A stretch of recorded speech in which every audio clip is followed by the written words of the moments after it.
सबसे पहले छत्तीसगढ़ के रायपुर चलते हैं, जहां कांग्रेस का प्रदर्शन आज सुबह से ही लगातार देखने को मिल रहा है। हालांकि यह प्रदर्शन कल पूर्व मुख्यमंत्री भूपेश बघेल के आवास पर हुई कार्रवाई के बाद से ही जारी है, लेकिन कांग्रेस ने यह तय कर रखा था कि आज पूरे प्रदेश में विरोध प्रदर्शन होगा। और यही वजह है कि रायपुर में अब कांग्रेस के कार्यकर्ता विरोध दर्ज कराते हुए ईडी का पुतला दहन कर रहे हैं। भूपेश बघेल पर कार्रवाई का विरोध करते हुए नजर आ रहे हैं। तस्वीर देख लीजिए, हाथों में कांग्रेस पार्टी का झंडा है और ईडी का पुतला दहन यहां पर कांग्रेस के नेता और कार्यकर्ता करते हुए नजर आ रहे हैं। सीधी तस्वीरें इस वक्त आपके टेलीविजन स्क्रीन पर एकमात्र विस्तार न्यूज आपको एक्सक्लूसिव तस्वीरें इस वक्त दिखा रहा है। तस्वीरें आप देख सकते हैं कि कैसे लगातार यहां पर प्रदर्शन कल से जारी है, लेकिन आज पूरे दिन प्रदेश के अलग अलग शहरों में यह प्रदर्शन कांग्रेस कार्यकर्ताओं के द्वारा किया गया। इस वक्त ये रायपुर से सीधी और लाइव तस्वीरें हम आपको दिखा रहे हैं कि कैसे कांग्रेस के कार्यकर्ता विरोध दर्ज करा रहे हैं। और यह विरोध सिर्फ और सिर्फ कल ईडी के पूर्व मुख्यमंत्री भूपेश बघेल के आवास पर पहुंचने को लेकर है। ईडी क्यों पहुंची थी ये आपको सबको पता है। शराब घोटाले के मसले को लेकर जांच के लिए ईडी पहुंची थी। ईडी ने सिर्फ वहां पर दस्तावेज खंगाले, ईडी ने सिर्फ वहां पर छानबीन की, ईडी ने सिर्फ वहां पर पूछताछ की। उस पूछताछ का विरोध अब इस कदर सड़कों पर देखने को मिल रहा है। तो ये तस्वीरें रायपुर से नजर आ रही है।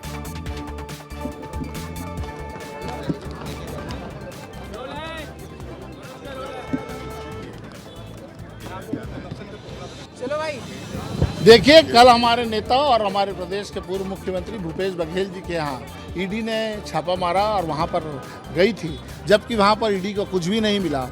हम लोगों का पूछना ये है कि जब 2020 से छापे पड़ रहे हैं तो क्या जीवन भर ईडी इसी प्रकार से छापे मारते रहेगी और प्रताड़ित करते रहेगी? एक विषय है, किस विषय पे छापा पड़ रहा है, किस विषय में कार्रवाई करने जा रहे हैं और आपकी समयबद्धता है कि नहीं है, कितने समय तक ये कार्यक्रम चलेगा ये भी बता दें। 20 सूत्री कार्यक्रम, पंचवर्षीय कार्यक्रम, क्या कार्यक्रम है भाजपा का और मोदी का, उसका समापन भी होना चाहिए। भाजपा उद्वेलित और छटपटाई हुई है। भूपेश बघेल जी को सीडी कांड से कोर्ट ने बरी कर दिया। उस चीज़ को देखते हुए विधानसभा में लगातार कांग्रेस प्रश्न उठा रही है। उसको देखते हुए ईडी की कार्रवाई स्टेप बाय स्टेप, हर जैसे त्यौहार मनाते हैं, कभी दिवाली कभी होली, तो ऐसा मनाने के लिए ईडी आती है। हम लोगों का मानना है ये कि प्रताड़ित करने के सिवा कुछ नहीं है, इसीलिए हम लोगों ने आज यहाँ पुतला ईडी का जलाया है। ये कार्रवाई जो कल हुई है चैतन्य बघेल के खिलाफ हुई है कि भूपेश बघेल? क्योंकि देखिए, ये तो ईडी बताएगी कि जब उनके पास कोई उसका नंबर नहीं था जिससे भूपेश बघेल जी हमारे नेता पूछ रहे हैं किस तहत आप लोग कार्रवाई करने आए थे, तो इसका जवाब तो ईडी को देना चाहिए कि किसके तहत कार्रवाई कर रहे हैं और किसके ऊपर कार्रवाई कर रहे हैं और किसको बुला रहे हैं। तो इधर आप सुन रहे थे गिरीश दुबे जो है जिलाध्यक्ष कांग्रेस के हैं और इनका साफ तौर पर कहना है कि कार्रवाई जो है द्वेषपूर्ण हुई, इसलिए जो है पुतला दहन किया गया। ये आप तस्वीर देखिए, ये तमाम कांग्रेसी कार्यकर्ता है, पुलिस के द्वारा तुरंत जो है सक्रियता दिखाते हुए जो है इस पुतले को बुझा।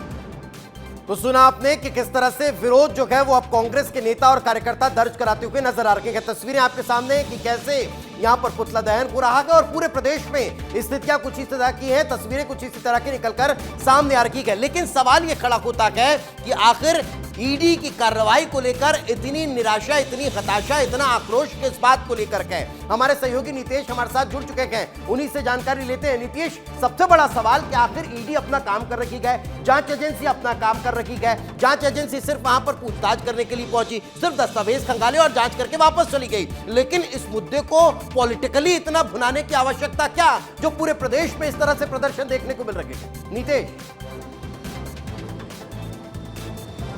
बिल्कुल, देखिए दीपेश, लगातार जैसे ही ईडी ने एंट्री ली थी तब से जो है विरोध कांग्रेस के द्वारा जाहिर किया गया था, लेकिन ईडी का धीरे धीरे दायरा बढ़ता गया और फिर जो है अब भूपेश बघेल तक जब आंच पहुंची है तो जाहिर सी बात है तमाम कार्यकर्ता लामबंद हैं। ये देखिए तमाम कार्यकर्ता यहाँ पर इकट्ठे हैं, इनसे बातचीत करूंगा। आप लोग विरोध प्रदर्शन कर रहे हैं इधर पर, सबसे बड़ी बात यह है कि आपको नहीं लगता कि कार्रवाई कानून को अपना काम करने देना चाहिए और फिर जो है इसको सेपरेट रखना चाहिए, न्याय प्रणाली का इंतजार करना चाहिए? तो कानून क्या सिर्फ विपक्ष के नेता लोगों के लिए है क्या? बीजेपी के कोई नेता के लिए नहीं है? जो विपक्ष के नेता आवाज़ उठाते हैं सत्ता पक्ष की किसी बात को लेकर, उसके बात करने के 2-4 दिन बाद ही ईडी पहुंच जाती है। ये कोई नया नियम है क्या? अच्छा नीतीश कि जरा सिर्फ पूछ लीजिए, सत्ता पक्ष- जितने कार्यकर्ताओं की वहां पर भीड़ दिख रही है ना, जरा इनसे पूछिए कि किस मसले को लेकर कार्रवाई करने ईडी पहुंची थी, क्या क्या हुआ, जरा कल पूछ लीजिए ना। इतने सब लोग वहां जुटे हैं, जरा पूछिए कि कौन सा मसला क्या है, कौन से घोटाले को लेकर, कौन से भ्रष्टाचार को लेकर ये कार्रवाई हुई है, क्यों ईडी की टीम पहुंची थी, जरा किसी को पता है, पूछिए जरा। जी बिल्कुल दीपेश, लगातार जो है यहाँ पर कार्यकर्ताओं का जमावड़ा है, महिला कार्यकर्ताओं का, उनसे बातचीत करेंगे। क्या कहेंगे दीदी, आपको कल की कार्रवाई के संदर्भ में जानकारी है? कल हुआ बिल्कुल जानकारी है। भारतीय जनता पार्टी अपने नाकामी को छुपाने के लिए लगातार कांग्रेस को ईडी के माध्यम से परेशान कर रही है। कांग्रेस कह रही है, बीजेपी कह रही कि इनको घोटाला तक नहीं पता, बस विरोध कर रहे हैं। जब घोटाला पता नहीं होता तो लोग ईडी काहे भेज रहे हैं? उनको कुछ लग रहा है तभी तो ईडी को भेज रहे हैं। झूठा आपको पता है किस घोटाले में कल कार्रवाई हुई? बिल्कुल, कैसे नहीं पता रहेगा भैया। किस घोटाले? ईडी अपना लगातार छापे मारी की कार्रवाई कर रही है। आय संपत्ति और तरह तरह के घोटाले का चार्ज, झूठा चार्ज कांग्रेस पार्टी के ऊपर लगा रही, जो सरासर झूठ है। ठीक है। तो कुछ वरिष्ठ जो है यहाँ पर कांग्रेस के नेता है, मेरी दीपेश, उनसे भी बातचीत करने की कोशिश रहेगी। क्या कहेंगे? बहुत हमारे नेता भूपेश बघेल जी के यहाँ जो ईडी का रेड हुआ है उसके विरोध में पुतला दहन है, और इस तरह से कार्यवाही केंद्र सरकार के निर्देश पर चलती रहेगी। तो ये प्रदर्शन भी लगातार छत्तीसगढ़ में, रायपुर राजधानी में होता रहेगा। हम अपने नेता भूपेश बघेल जी के साथ हैं, और ये भारतीय जनता पार्टी की जो दमनकारी नीति है उसके विरोध में प्रदर्शन। ठीक है। जिलाध्यक्ष गिरीश दुबे मेरे साथ हैं, उनसे बातचीत करूंगा। भैया, एक चीज़ बार बार उठ के खड़ी हो रही है बीजेपी की तरफ से, और कहा जा रहा है कि भाई हमारा लेना देना नहीं, एजेंसी कार्रवाई कर रही है, तो फिर बार बार जो है बाधित। हम तो ये बोल रहे हैं बीजेपी का लेना देना नहीं है, लेकिन बीजेपी को ये लेना देना होना चाहिए कि अगर उनकी एजेंसी कार्रवाई कर रही है और 2020 से 2025 तक कर रही है तो क्यों कर रही है, ये भी शासन में है, उनकी जवाबदारी है कि उनकी एजेंसी ऐसा काम क्या कर रही है जो 5 साल में नहीं कर पा रही है। हमारा प्रश्न ये है कि 5 सालों में आज किस चीज़ पर कार्रवाई कर रहे हैं, उस कार्रवाई का कोई समयबद्धता होनी चाहिए। कल आप किसी घर, कल किसी घर, खोज से घर घर पहुंचेंगे, ऐसा नहीं होता। एक चीज़ और पूछूंगा, आप वरिष्ठ कार्यकर्ता हैं, पदाधिकारी हैं कांग्रेस के, कल पत्थरबाजी भी देखने को मिली और एग्रेसिव कार्यकर्ताओं का मिजाज देखने को मिला। ये आपको नहीं लगता कि कहीं ना कहीं बैकफुट में ले आएगा आप लोगों को? देखिए, कांग्रेस के अंदर एक गुस्सा है। 2020 से आप लगातार छापे देखेंगे तो जिसके यहाँ मन आ रहा है उसके यहाँ छापे मार रहे हैं, जिसको हो रहा है जेल भेज रहे हैं। डायरी क्यों नहीं प्रस्तुत कर पा रहे हैं आप लोग?